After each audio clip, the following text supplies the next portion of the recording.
ଆଜି ଆମେ ବାହୁଡ଼ା ଯାତ୍ରାରେ ବାହାରି ଗଲୁ। ପହଞ୍ଚୁ ପହଞ୍ଚୁ ବିଳମ୍ବ ହୋଇଗଲା। ରଥ ପ୍ରାୟ ରାତି 8ଟା ବେଳକୁ ଯାଇ ମନ୍ଦିରରେ ପହଞ୍ଚିଲା।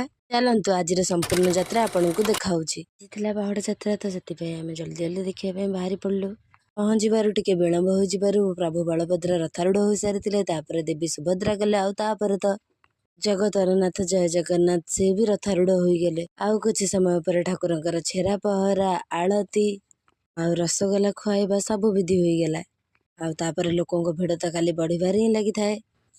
ଆଳତି ସରିବା ପରେ ଲୋକମାନଙ୍କୁ ମଧ୍ୟ ଆଳତି ଦିଆହେଲା ଭକ୍ତମାନଙ୍କୁ। ଆଉ ଆପଣମାନେ ଆଜି ବାହୁଡ଼ା ଯାତ୍ରାରେ ଯାଇଥିଲେ କି ନାହିଁ କମେଣ୍ଟରେ ନିହାତି ଜଣାଇବେ।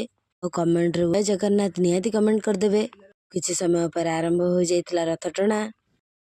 ରଥ ଟଣାରେ ତ ଆଜି ପ୍ରବଳ ଭିଡ଼ ହୋଇଥିଲା, କିନ୍ତୁ ରଥ ଟାଣିବା ବେଳେ ବହୁତ ମଜା ଲାଗୁଥିଲା। ଆଉ ଠାକୁର ମାଉସୀ ଘରୁ ଆଜି ପଳେଇଯିବେ ବୋଲି ମନ ବି ବହୁତ ଦୁଃଖ ହେଉଥିଲା। ଟାଣିଲା ବେଳେ ବର୍ଷା ବି ହେଉଥିଲା, ଏଥିପାଇଁ ବହୁତ ବିଳମ୍ବ ହୋଇଗଲା। ରଥ ପ୍ରାୟ ରାତି 8ଟାରେ ଆସି ମନ୍ଦିରରେ ପହଞ୍ଚିଲା। ଜୟ ଜଗନ୍ନାଥ।